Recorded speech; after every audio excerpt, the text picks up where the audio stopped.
Ok. Wolfberg de plantão. Está começando agora um Catarse na sua vida, especial aqui no Bernest, com dois convidados internacionais, duas pessoas que eu admiro muito, que fazem um trabalho foda, que eu não estou conseguindo falar o nome direito, estou muito nervoso, que eu vou ter que ter bilíngue, Cara, falar uma faz isso língua que eu comigo não não, Bill. domino. Então vou Faz deixar isso o comigo James não. falando agora. Vai, James, é com você. Wolfbergs, a gente tá aqui hoje com o Bill Zanowitz do Comic Book... Great. Bom, a gente tá aqui com o Bill Zanowitz do Comic Book Bears e com o Mark Parmon do Grizzly and the Bear Patrol. Best Comic Ever! A gente vai conversar com eles porque eles estão com um projeto no Kickstarter de um gibi chamado The Crime Fighter Inquiry. E a gente vai falar pro Catarse na sua vida. Hoje a gente vai falar especificamente do projeto deles. E a gente vai entrevistar os dois. E vamos, idealmente, vocês vão ficar com vontade de contribuir pro projeto. Beleza? Então, hey, now let's go. So, what can you guys tell us about yourselves first? Introduce yourselves a bit for our audience, please. Bill. Oh, okay. My name is Bill Zanowitz. I am a lawyer by profession and work in anti-money laundering consulting, Okay. which has nothing to do with what we're going to talk about today. And for the last 4 years, I've been co-hosting the Comic Book Bears podcast here in the States. There's also another podcast that I'm part of called the Thundercast, which deals with a very specific Silver Age property called the Thunder Agents. And in the past few years, I started getting involved through the intervention of a couple of friends of actually writing some comics. They've mostly appeared in anthologies, but we are here trying to kickstart the first long-form project that I've been involved in, and luckily have Matt in tow with it. So luckily, I have Mark in tow with it. So. Okay, Mark, how about you? Tell us a bit about yourself. I should say our audience knows a bit about yourself because we've covered the Bear Patrol before. But That's please, introduce yourself to our public. I'm Mark Parmon. I live just outside of Cincinnati, Ohio, in northern Kentucky, in the States. I am a regulator by trade. My day job is to basically inspect drug companies and make sure that their products are safe for the market. I've been an avid comic book reader for almost 37 plus years, and basically my free time is spent drawing. I draw obviously the Grizzly and the Bear Patrol comic book, as long as writing it and coloring it and basically everything else to it. Yes. And then basically teamed up with Bill about a couple of years ago to work on the Crime Fighter. 2 years ago, yeah. And well, the next question was going to be, how did you guys get into comics? But that has already. I mean, you are fans. You've always been fans, from what I gather. How did you guys get into making comics? Mark has kind of answered that. But Bill, how did I get involved in it? Yes. It's a very recent thing. I've done writing in the past, but it's mostly been plays. I wrote, I want to say about four plays, abandoned one. So yes, 4 plays, and they were produced in New York City and some other areas around the states.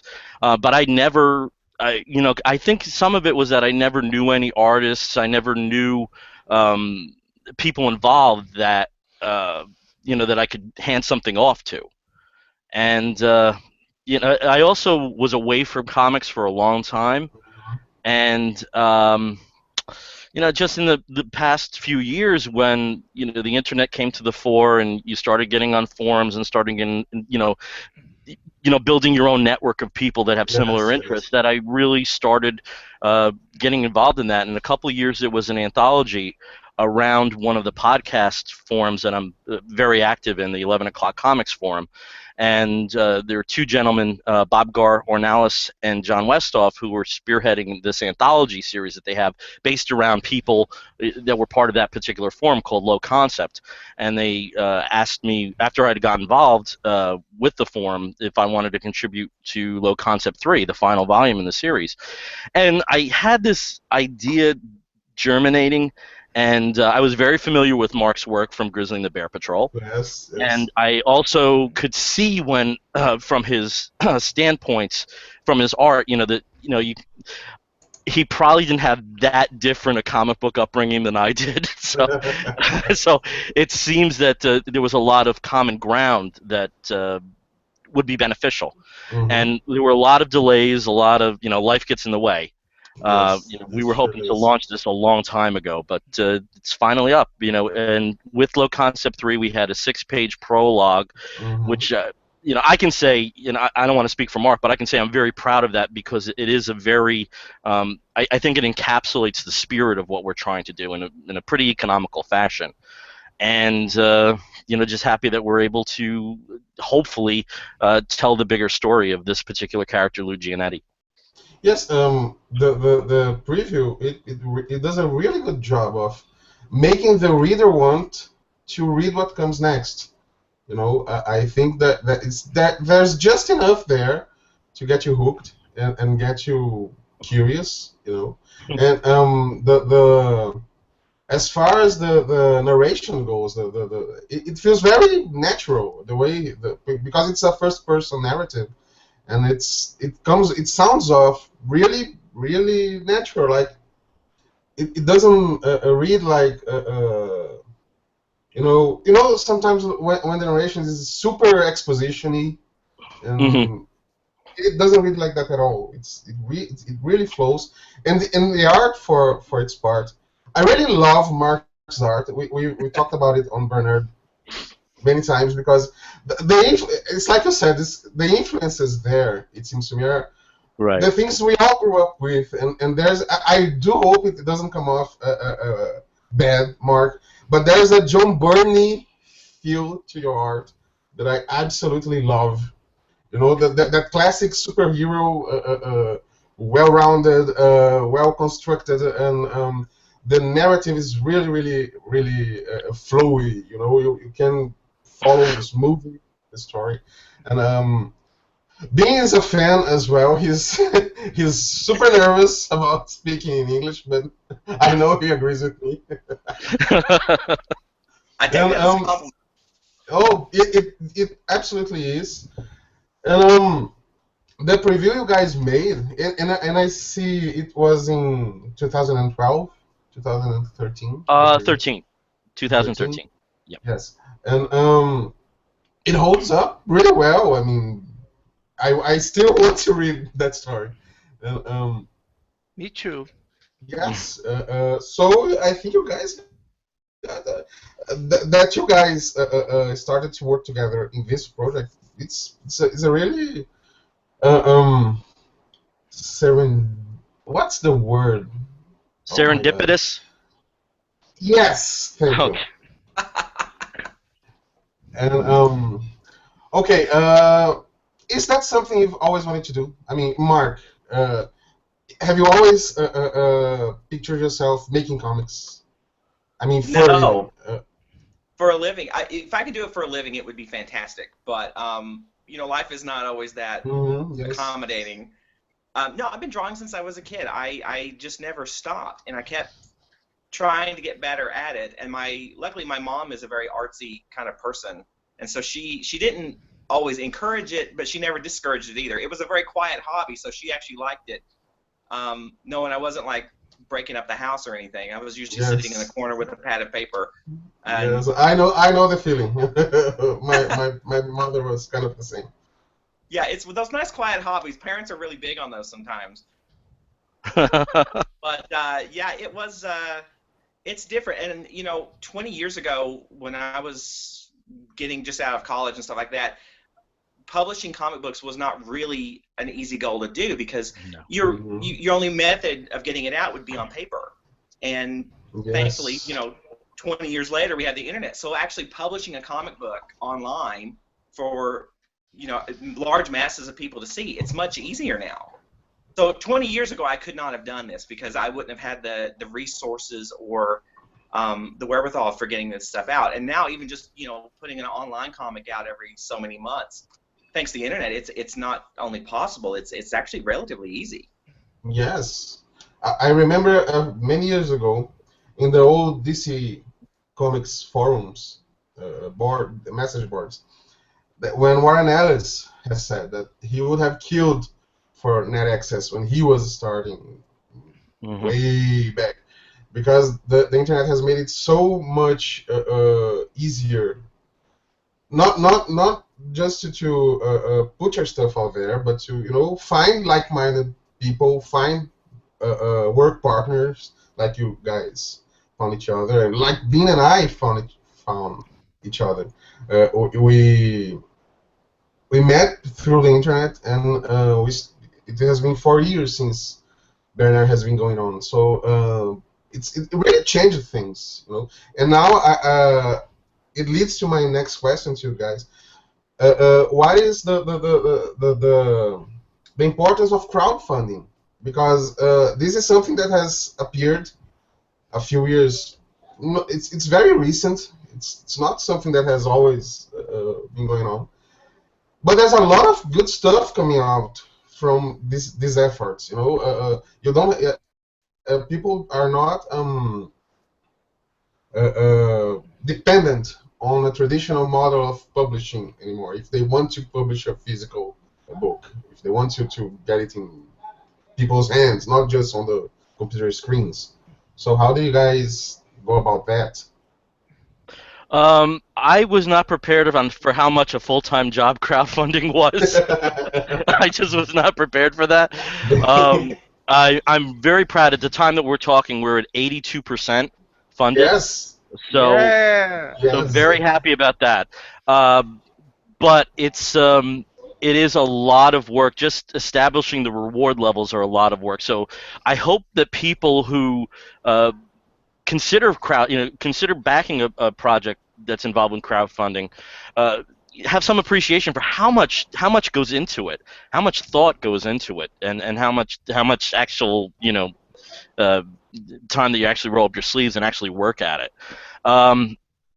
It goes way beyond. It goes way beyond just producing the thing you were selling. In some ways that's the easy part.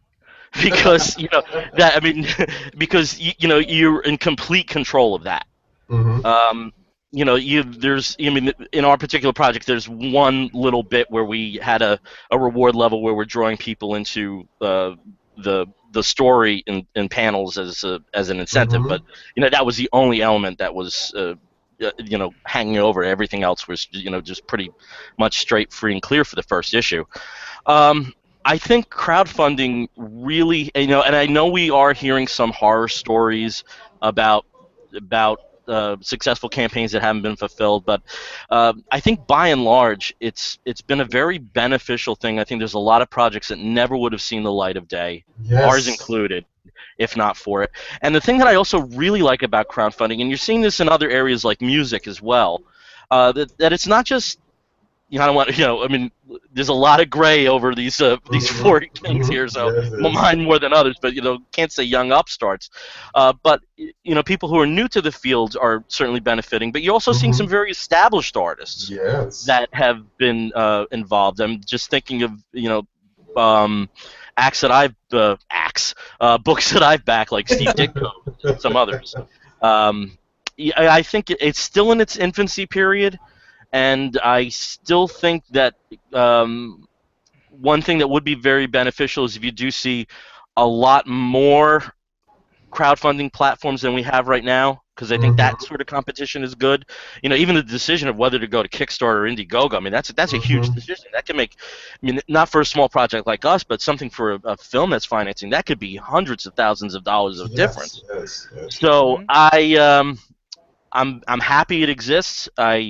I'm sometimes nervous hearing about some of the horror stories. The last thing it needs is a rep is take the money and run. But I think for the most part, it's been the pluses so outweigh the minuses to it. Mark? Same question. Anything you want to add to that? Yes, anything you want to add to that? Have you ever taken part in a crowdfunding campaign before? No, this is the first for me. I've donated money to them all the time, but no, this is the first for me to actually be part of the receiving end of such a thing. So it's new territory. I've never done it. And how do you feel about it now that you are on the receiving end of it? It's good. It's nice to see the support. You know, you feel the appreciation of people when they see sort of the bits and pieces that we give them as sort of to tantalize them into backing us. It's nice because you feel validated a little bit, and that the work is actually worthwhile, that people do want to see it. And you know, we're hoping to give them exactly what they want. It's new, and it's weird because you're actually going to be a published person. You know, you're a published artist, or you're a published writer once this happens. And it's amazing that you can actually have these setups happen. You know, imagine all these little projects that would probably never have come to the light of day if not for these sort of situations. Yes, I can say that and I mean, you guys have backed projects before, so you know what I'm talking about. We as readers, there's so much that we like, things we want to read, and for us specifically, say as gay readers, as bear readers, that would never have been published through a traditional publisher because of whatever reason. It's not marketable. It won't sell in enough numbers to justify publication, or just plain homophobia and stuff. And this kind of platform allows us to find things to enjoy, to read, to listen to watch. Here in Brazil, the last 5 years or so, 4 years or so, have been huge on crowdfunding, and the level of the comics that have been published. I mean, there are stuff that you look at and you'd never guess, oh no, this is someone making his first comic. Right. You know, the level of craft that would go unnoticed if it wasn't for the platform, you know. And it's way up there. I think things that can go toe to toe. Is that the expression? Can go toe to toe. Yes. Whatever is being published by a big publisher, you know, and can go in a. You can put those books in a bookstore next to a bestseller, and you wouldn't know the difference from the production values, from the quality of the work. You know. That's really great, and I'm really happy that your campaign is going so well. I mean, you got well over a month yet to yeah, we set it at 45 days instead of 30, just because we're new at this, and the amount of literature that is out there about how to do a crowdfunding campaign will knock you out if you ever. And I think there's a little more comfort knowing that you have a cushion of a couple more days than the traditional 30 days. So yeah, we're there till November 8th is the deadline. So yes, Eastern Standard Time, 9:45. It's got it down to the second. I got it down to the second. Have you guys got any help setting it up? Just advice I've heard from friends that, and also from friends that had very different types of projects. Steve Bryan, if you're familiar with his work with Athena Voltaire, which was eventually published by Dark Horse in the Compendium. I know of it. I've never read it. Oh, you should think of The Mummy, but good. Shit!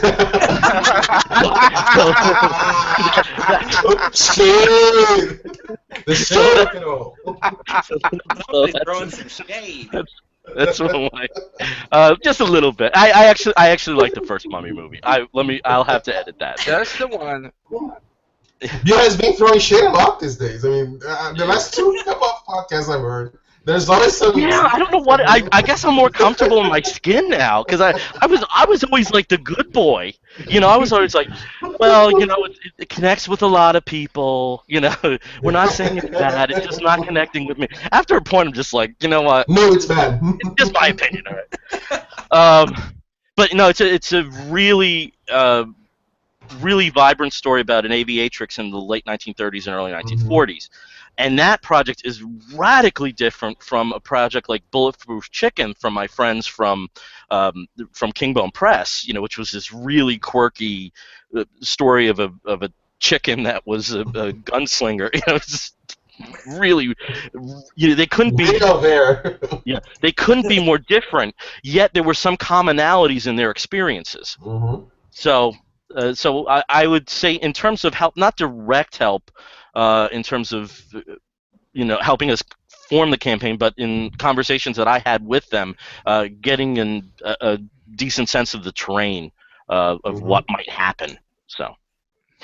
Okay. And now let me ask you, Bill, and then I want Mark to chime in. What is the crime fighter inquiry, and has it been cooking in your head for a long time? How does the idea came about? It's been cooking in my head for a long time, you could say. And there's a lot of stuff that I haven't even given out to Mark yet, because there's more of it in here than on the page right now. But hopefully, if the stars align, it would be, I would say, a 6-issue miniseries that deals with Lou Giannetti. Lou is a middle-aged father of 2, and in dealing with the death of his grandfather and dealing with his estate, he discovers that his grandfather was a very different person than he had assumed. Now, it's no giveaway, seeing that the graphics and what's implied in the prologue that's out there. At one point, there were costume crime fighters in American cities. I put this together in terms of, and this is actual truth, that apart from Stars and Stripes, which was the Army's newspaper, for American and also Canadian troops as well, I discovered because I love my Canadians, and we love to talk. They love to talk together. That comic books, because of their disposability and because of how you were able to crumple them up, able to roll them up, they were a huge part of the GI's diet out in Europe during World War II. And my feeling was this had to have had an effect on some people.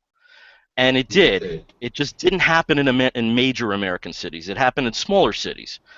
And with the political timber that eventually took hold in the States, much more conservative feel, by the time you hit the early 1950s, this was an element that was very easy to suppress. And in Lou's journey, he discovers about his grandfather, but also about the history of what literally is the crime fighter inquiry, what happened to these individuals. And in doing so, he discovers through some people that are with him that there are ramifications to those events that last to this day. And where he is at the beginning of the series and where he is at the end are very different areas. And in the first issue, we'll be introducing 2 major characters that have that are huge into the story. You see references to one in the prologue, the other one is completely absent. But it is this sort of twisted trinity of people that and of course with Mark, Mark is awesome at the male form. Yes, it is. So I was, you think of a story that is in part a sausage party, and who better, Right. One interesting thing was, when I was coming up with this, and this was something I was really nervous when I approached Mark, was I didn't want the lead character to be gay. There was something about when I was putting him together that it was like literally telling me, if you want to make me gay, that's okay, but it's not me. And that was really interesting, because you hear all the time about writers saying that the characters write themselves and they talk themselves, and that was way early on. But no, we do have a very prominent LGBT character that's in the mix there as well. So, I think if people like stories about superheroes, there's certainly going to be something for them there. I also think if people dig stories about conspiracies and secret societies, there's a lot there. And also there's a huge story about family. because Lou is a father of 2 kids, and he is close to his ex-wife, and they are part of the story as well. Maybe not as principal as some of the other actions, but it's there. So I think that I'm hoping that people feel that there's a lot that they can grab onto. No, they're not going to be in a situation where they found their grandfather was a superhero, but Yes. I think many people are, find out, at funerals that nobody really knows anybody. You get maybe the 3 closest people to somebody, and maybe you get 90% of the story. And when people pass, everybody has secrets. They may not have been intended as secrets, but they're there. And there's certainly been people in my family where I've had a different appreciation for them once they passed on, because you get a bigger element, you get different parts to their story that you didn't anticipate. So I think that there's, if people are nervous, like, oh, it's a superhero story, I don't read superhero stories, I think there's a lot there that they may be able to hang their hat on and say, hey, that's something I can relate to. So I'm hoping that it does have an appeal like that. That sounds awesome, actually. Mark, how did you get into this headspace to he asked you me know, to to draw the thing too? Oh, it's it's different because when I got initial scripting for the prologue, it was kind of easy because Bill had in his mind what these characters should look like, and that sometimes is a little hard. I've never collaborated with someone before, so it's different because you're trying to picture what a character looks like, and 2 people when they read a story will picture someone completely different. Yes. Was it a lot hard? of time. What? Was it hard going from the guy who does everything from script to letters to going to the guy who's drawing someone else's script? It's very hard actually, because you're talking creative control is shared. Yes, and true. You used to do it by yourself. It's all you, so you automatically know in your mind what this person is going to look like or how this person reacts to something or something like that. And then you're reading something on a page and you worry, or at least I would worry, okay, am I depicting this character the way Bill sees it? Is this the intention that Bill had? Because you don't want to wreck the mood of the story or the flow of the story because you've interjected some perception that wasn't there or something you pulled out of your own mind. When I was drawing characters, like when I was drawing Lou, I sent him sort of some preliminary sketches. Like, what do you think of this? How does he look here? So there's a little bit of worry. It's the same thing I get when people ask me to draw them like a retirement cartoon or a birthday cartoon for somebody, and it's because you're drawing a person and you worry how they're going to react to this cartoon image of themselves, and you don't want to insult somebody. So when you're drawing essentially the character that was envisioned or created by someone else, the same sort of fear sort of sits there too. But on the other hand, the artist is not just he's not a machine. He has his own creative input to the story. I mean, it's not just I'm going to reproduce exactly what is on the script without any of my own creative sensibilities going into the page. That's not what an artist does. How is balancing that? I mean, being faithful to the story that you were drawing, while still being faithful to your own creativity, to your own artistry, you know? Well, I think that's part of where the worry comes from, is that you don't want to disappoint somebody, but yet you don't want to be a typewriter. You don't want to basically just take the words and then just create whatever the person says, because then you could have gotten anybody to draw this. You wouldn't necessarily need it. There are elements in there, like you draw what you like, so there's not a question that Lou Gianetti is a good-looking daddy bear. Yes. Even if he is straight, that's fine. There's nothing wrong with admiring stuff. We can objectify straight guys too. That's right. That's right. And you know, it's kind of fun to draw people when you get a character described to you. It's like you still project certain nuances to certain pieces that maybe someone else didn't. And I mean, that's what makes it a collaboration. That the end product actually has to have some input from both parties. Yeah. And if I can just if I could just interject, there was one moment when we were doing that, and I don't even think I've ever talked to you about this, Mark, but there's one of the supporting characters is a lifelong family friend, and when you came back with the drawings for Morgan, it was very different than I was anticipating. Yet when I was writing for the first issue, that's who I was writing for. I was writing for your Morgan instead of mine, and it was certainly better for it. So, so it is interesting that once that, as you mentioned with the collaboration, that it's some there's a legal term that you have merger, and Right. I think we had merger very early on with certain characters, and that was one of them because if Mark had drawn if Mark had drawn Morgan the way that I had seen him, it wouldn't have been the same lines of dialogue that you would have seen in the first issue because of because of what he saw in the character. It wasn't wildly different. It wasn't like he had blue hair and it wasn't like that. But it does, certainly when you do have a visualization of the character, it changes some things. That maybe you had a preconceived notion of it, and it takes it in a slightly different area, and that's those are the most entertaining aspects about collaboration. And I also have to say that as we've seen Marco with the thumbs up and everything, and James and your past spotlight on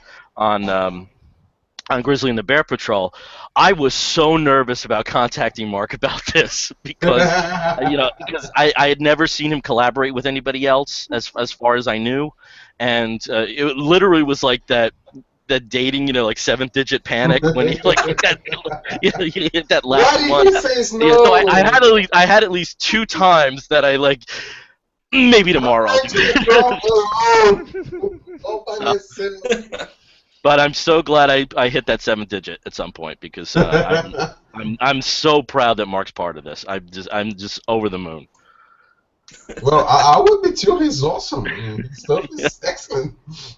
So you've said that the main character, Lou Giannetti, is straight. Mm-hmm. But does your scripting, does your story, and I know from the art will have, but does your story have a gay sensibility to it? I mean, is there such a thing as a gay headspace, a gay point of view that goes into the story, whether the story is about a gay character or not? I think I can't help it because that's my life experience. Mm-hmm. I think I can't help that that there are elements, that there are outsider elements, or there are identity elements that I think most gay people have to deal with that in a different fashion than some other people do. It's getting better. It really is. It's you see people coming out earlier, and how I didn't really know till I was 27 anyway. So, I think there is some innate gay sensibility, but I wasn't concentrating on that. It's almost like a subversive element to it, maybe, and also that one of the major characters, who's an assassin in the book, is quite homomasculine, if you want to put it that way. That he's in the mix, and he has a very different worldview from some of the other characters. That element is there in the mix as well, just from a different aspect. So yeah. And for you, Mark, is that something you bring consciously to the art? I mean, the good-looking guys and the hairy chest, and that's something I ask because I remember when I was, my early teens, and Keith Giffen's Justice League started coming out here in Brazil, and there was this issue with Blue Beetle and Booster Gold. They were imprisoned in Bialya, and they were shirtless. And Kevin Maguire did draw them with very hairy chests. And that's something that immediately, I didn't even know why, it immediately caught my eye, and I think it swept through the way I saw the guys I draw. And is that something conscious for you? I mean, oh, I'm going to draw, and these guys will, unless the script calls for it, they are going to be the types of guys that I find attracted, or something like that. I always say you draw what you like, in a sense, and I'm sure that's part of it. Because I was like you, when you read comic books, almost none of them had hair on their chest, Yes. like in the Right. all the way up through the 70s and the early 80s. I honestly, this is my perception, is I blame shows like Magnum PI. Yes. Exactly. But then it's like hairy chest became sort of a sexual component to what a man, because a lot of men do have hairy chests, and they weren't reflected in the comics. And I often wonder if the early 80s didn't bring some of that out. As artists were starting to add those to it. I don't consciously maybe put them in there. I think sometimes it's just that, people used to not even draw hair on their arms or even on their legs when they were at the beach. So I think it just became sort of a more realistic thing that men tend to be hairy characters. I like to say that I love the Grizzly uniform. It's perfect. I love the best their superhero uniform ever. I love it. It's genius. It's like Power Girl for bears. I write the comics and I say, whoa, I don't think it before. It's perfect. Perfect uniform. You have a cape. You have Superman shorts, his chest. Whoa! It's our Power Girl.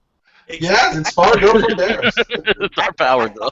I thought, Wonder Woman can run around in basically a bikini and fight crime. Why would an invulnerable superhero need a shirt? Why not? I know, right? You're staring at all this. Why do you need to look at this? Yes, exactly. It's not Bechdel test approved, but it is nice anyway. What else? Oh, the next question would be how important is it that this gay sensibility is there or isn't? But I guess you guys already answered that. So let me. Okay. Now specifically about the campaign, the Kickstarter campaign. What can you tell us about it? The rewards and the. I was taking a look at the description, and that's another thing I wanted to talk about, because the way Kickstarter and the crowdfunding campaigns work, and with the internet, you are able to offer something for people who wouldn't necessarily get to have the physical product in their hands. Like in this case, there's shipping costs, and there's in our we have currency exchange rates, Right. So that would make some things unbuyable, because of the costs. Bill. Right. Well, with this particular project, and this was another takeaway I had from some people that had very difficult stories with international shipping, that by offering it with every reward level was detrimental, and did not bring in as much cash flow as they had anticipated, and also sometimes there are variations in the postal rates. Yes. And also that there are there's things that you can set up for a bulk rate, but it's very difficult planning. So how this campaign was structured is we always wanted to have something that could go out to everybody. So at the USD $5 range, you can get a PDF copy of the book. Yes. I am hoping if we raise enough money that we may be able to offer that onto other platforms. So that is a stretch goal. But right now, just as a PDF. But it is something that everybody anywhere in the world can access. We also have at the $10 level and some of the other levels that are restricted to the States, the physical copy rewards, and then at the higher levels, and some of those are already sold out, which I'm super happy about. Yes, that we are offering some some international shipping to the rest of the world for some of those rewards, including some of Mark's original art, which is still up. Yes, oh no, that's gone. Oh, sorry, baby. Oh, yeah. Someone was nice yesterday. But there are sketch rewards from Mark that are still open to international shipping. But the $5, the lower level is open to everybody. And I wish I could change it. Maybe with stretch goals, maybe we can do some alterations there too. Something I have been stressing to people, and I haven't begged friends yet, which is so happy that I haven't had to do those emails yet. But one thing that is particular to Kickstarter is the earlier you are funded, the better it is for you. The more spotlight you get on your campaign within Kickstarter itself, it's just a badge of honor saying you're at 100% and there's still days to go. So I'm really hoping that we have New York Comic Con happening next week, and I have these cards all set, and blood New York Comic Con with them. I've not seen that. Oh, you have? Well, you'll be we got a postcard here, and then the back, which and I'll just read it out. I just think it's a really good encapsulation. The Crime Fighter Inquiry, a miniseries by Bill Zanowitz and Mark Parmon, Kickstarter campaign happening right now. Lou Giannetti is a middle-aged divorced father of two. His grandfather recently died and left him a unique legacy. And then you have this awesome bit of Lou Giannetti. Oh my God, Mark is beaming up there. And you'll be getting some of these. I blame Kickstarter for not having them. Vistaprint. But is this the card you handed to Mark Waid at Baltimore? Yes, I did. I was so nervous about that. Oh my God! Because one thing, and I would like to hear about how Mark feels about this as an artist. But again, this writing comics is something very new to me, and I am surprised that when you start writing, for me, you never know who your influences are until you have a product out. And Mark Waid is somebody I never would rank among somebody as like a James Robinson or a Grant Morrison or an Alan Moore in terms of what I would perceive as an influence. But when we got into the story, I mean, I could kind of see Alex Ross doing a tribute to this cover. It really was that sort of feel, and I told him straight, and I said, when I handed it to him, I said, I wouldn't really be giving this to you if it wasn't in your wheelhouse. And he was looking at it, and he was just gave me this nod, like, yeah, I see it. So Mark, contribute to the Kickstarter when you have a chance, please. But again, with New York Comic Con coming up, unfortunately, Baltimore was not the venue for table cards and giveaways. In the past, it was a great venue for that, and I'm hoping that they have those open tables at New York Comic Con. It's so packed with people that just a literal handoff after you have a conversation might do some good.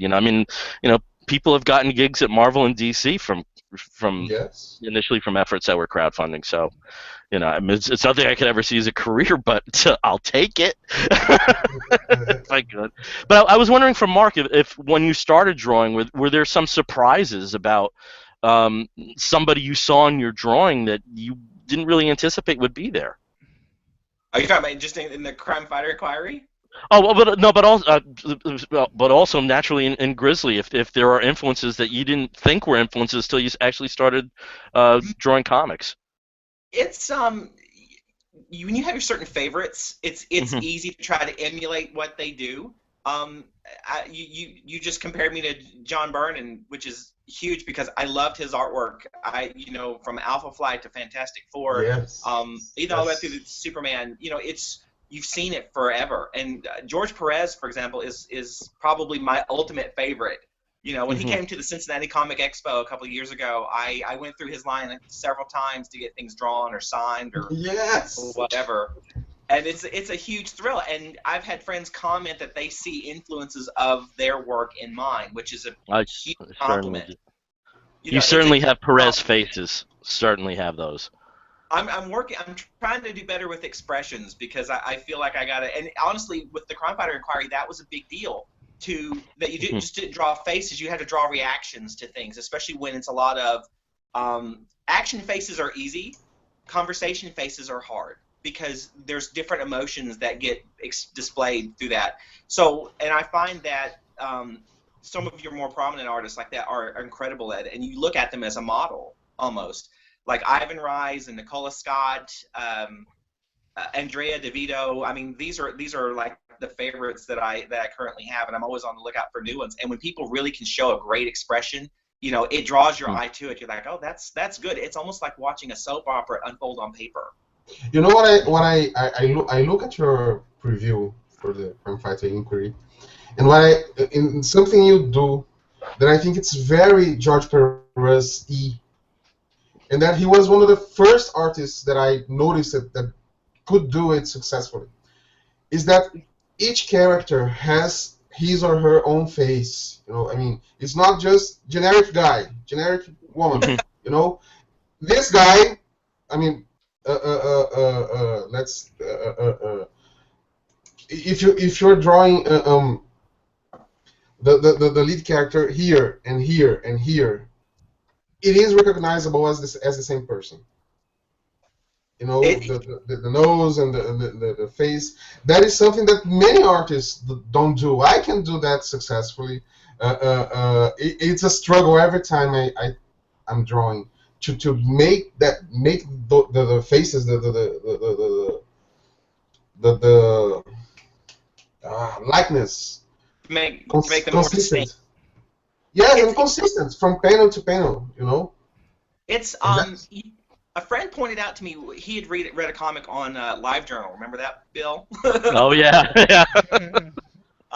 That he felt like that I needed to make them more distinct. It helps when you use a real person to be the character that you want. So you use elements of their face, and so each time, like when I'm drawing Echo, for example, he's based on, and even in name, by my buddy Miguel Abrego, who used to be a LiveJournal person. Now he's a friend of mine on Facebook. And he has very handsome features, but they're also, for some reason, very incredibly easy to draw. So every time I'm drawing him, I'm trying to say, okay, does this look enough like Miguel to pass, to go to the next thing? So that helps a lot, because when you base them sort of pseudo on friends or like this person's eyes or that person's eyes, then you can capture that uniqueness and kind of carry it from panel to panel. Not exact 100% every time, but at least there's elements in there from each one, and it helps a lot. Great. And Miguel seems to love it too. He's always very complimentary. Oh. So, the last question I have for you guys is, where do you go from here with the Crime Fighter Inquiry? I like to see Grizzly and the Bear Patrol on Kickstarter. Yes, that's something that would be awesome. Hardcover. Yes, with all the frills and stuff. No, I've had friends ask about doing hard copies for that, but it's just I want to see how this project goes.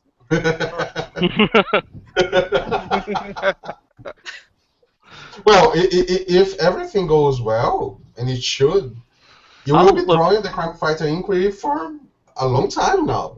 It's 6 issues that you're planning, Bill? That's in my head, yeah. I could tell Lou Giannetti and family stories forever at this point. Do you want to? Is that something you see yourself in? I mean, spinning off the main story? Well, let's get to the major motion picture in 2019 first.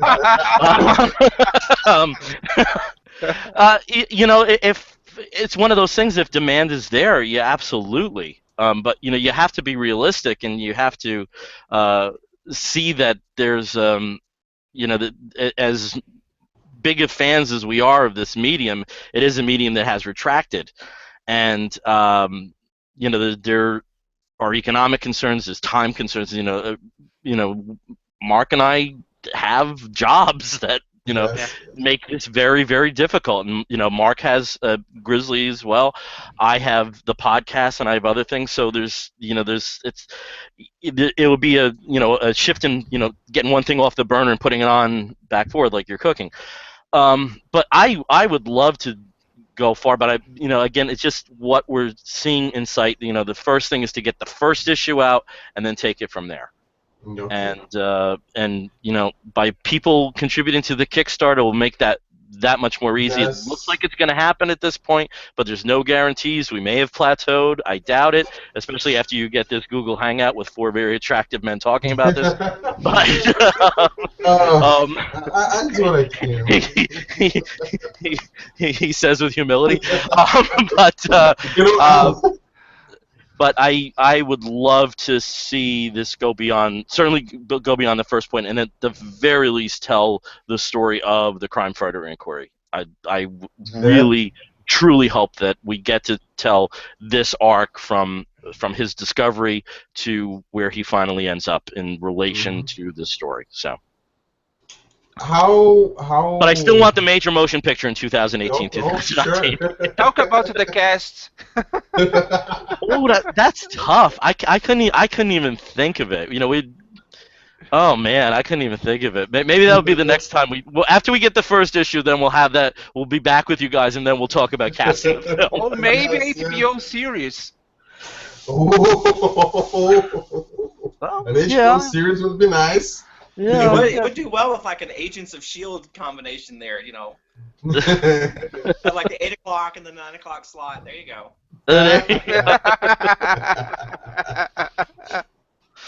Do you plan? You're kickstarting the first issue, and how is is it something that you plan to do every 6 months, every year until the series is completed? My feeling is just take it from there. I mean, there's no set schedule that we have at this point. Mm-hmm. I have I have all of issue 2 and most of issue 3 written at this point in actual scripted form. The plot is all there, and but it also changes. I mean, there's some things that I initially, there was one element I had planned, and then, as bad a film as it was, Amazing Spider-Man 2 totally took that away from me.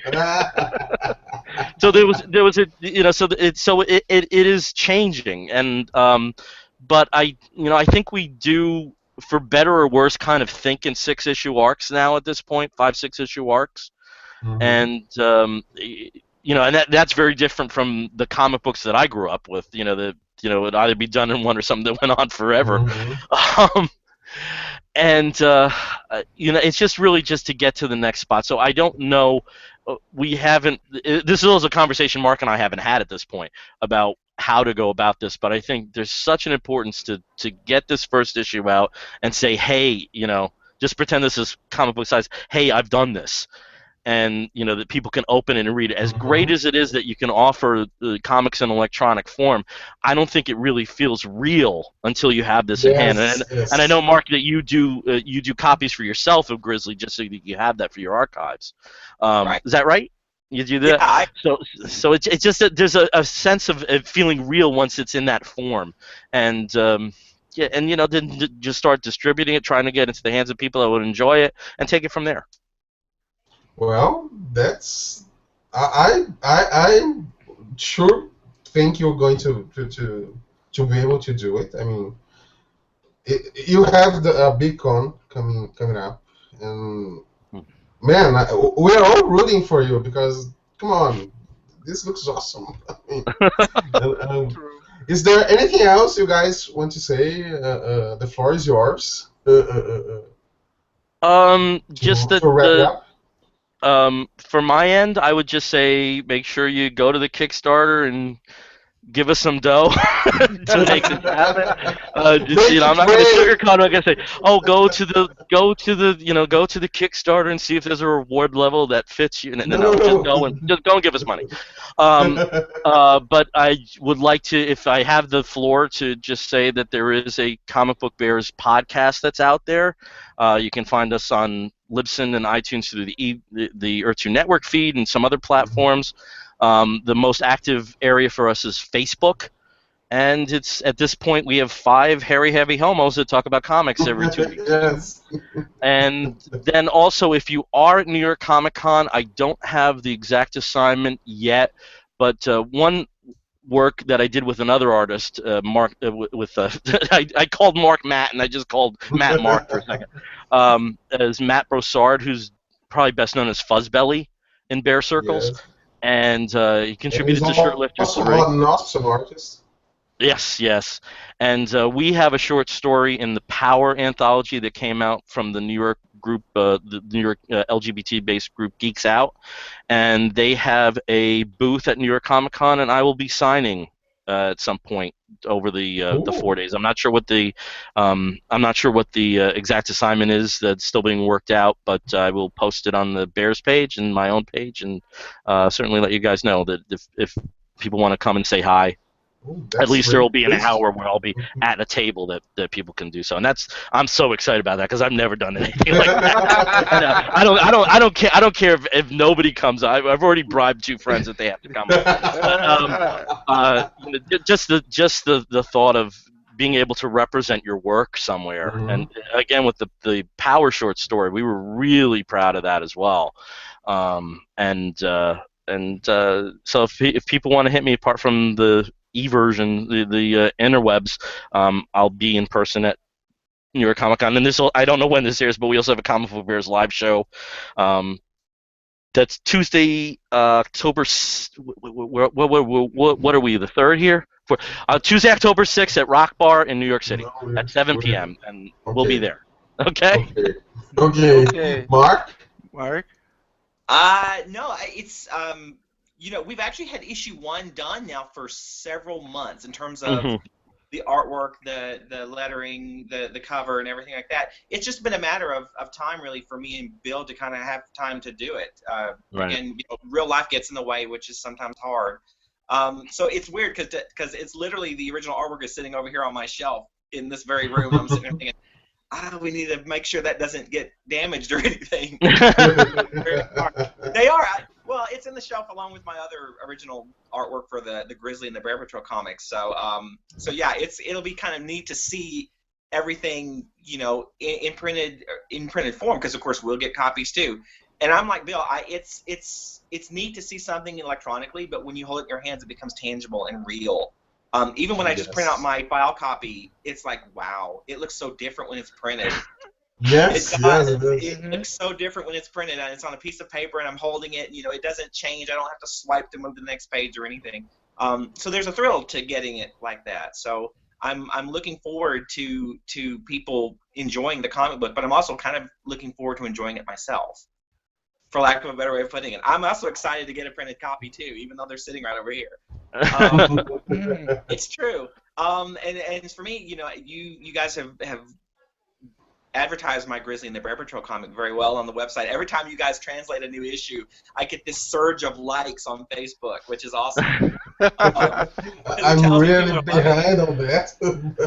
I have to apologize because I'm really behind on that, on the translations. And I'm actually coloring the pages for issue 18 right now, so I'm about 4 or 5 pages in. They take about an hour a piece to color, so I'll probably be sitting in this office all weekend working on it, which is fine. That's what free time is for. But I'm grateful that everybody likes it. I'm actually very surprised when I crossed 1,000 likes. I was thrilled that people like the comic book that much. And I try to post little what would you call them, teasers or presents or even things that aren't really related. It's like, okay, here's a nice muscled, hairy guy. I'm going to throw that out there for the fans to enjoy while I'm working on the issue over here on the side. Oh, and we sure do appreciate it. I mean, it's yes. I mean, it's. I don't want to cheapen your work by saying, oh, we crave the comics from our point of view, because it's not just that. The Bear Patrol is a great comic book. You know, it has that superhero old school feeling that we love, that we all grew up with, and but it's something that it's great about what I talked before. It's great about the internet because although if it wasn't for this, we wouldn't have that kind of comic to read. You know, to see ourselves represented in. You know, that's what Bill said about identity. It's really an issue of invisibility. I grew up in you grow up gay, and okay, the newer generation is kind of overcoming that, but we didn't see ourselves. We have to translate. Everything was translation. So you see a movie, you have to translate it to your own perspective. You hear a song, you read a comic book, and you are always translating from a straight heteronormative perspective to your own. And it's so nice to see a well-crafted, really beautifully drawn comic book that doesn't need translation. I can read that, and it's all there, you know, from the handsome guys and the love triangles and the stuff, and you know, it's there. I don't have to make it in my head as if it was gay. It's on the page, and we love it. You know, it's great that you are doing this. Well, thank you. And the bed scene were. Go ahead. No, there was the cartoon of Grizzly and Color Cub in bed together was well received. But no, I will tell you this, and this is my doing. One thing you will never see in the comic book is people actually having sex. It is meant to be something that any teenager, whether they're 13 or 18 or even 10-year-olds, can pick up. And the intent, there might be some implied things in there here and there, but the idea of it is I didn't want it to be an adult comic. I wanted it to be like if my nephew picked up the comic book and read it, I wouldn't want to feel, oh gosh, I got to get that out of his hands before it's too late. You know.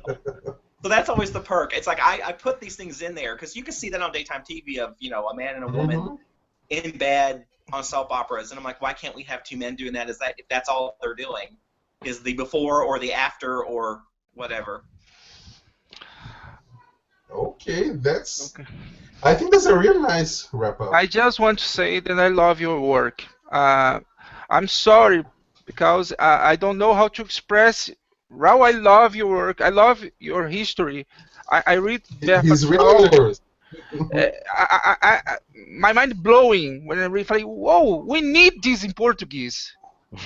I talked to Jimmy. We need to talk to this guy. We need this to the Bernard. Yes, when he found out the Bear Patrol, and when he did, he went crazy. I'm trying to Jimmy, look at that. I read all the numbers. Actually, 11. I don't remember. Whoa, I can't say. Você pode falar em português, Binho, eu traduzo pra ele. Tá, eu fiquei insano quando eu li. Eu falei, cara, a gente precisa disso no site. Eu adorei o desenho, as histórias, o clima clássico. Eu acho que até que você falou um pouco sobre isso, mas desculpa que eu não consigo me expressar direito. Realmente eu tô... Because he's not being able to say it in English, but he says that from the first time he read your book, he was crazy about it, and he thought that we should have you on the site, that they should find out who you were and talk to you about it, because it was something so relatable and so dear to us as superhero readers, you know, that we grew up on that, and that's it. You were awesome, guy. Só para complementar, só para falar pra ele, eu gostaria de ter lido Bear Patrol quando eu era moleque.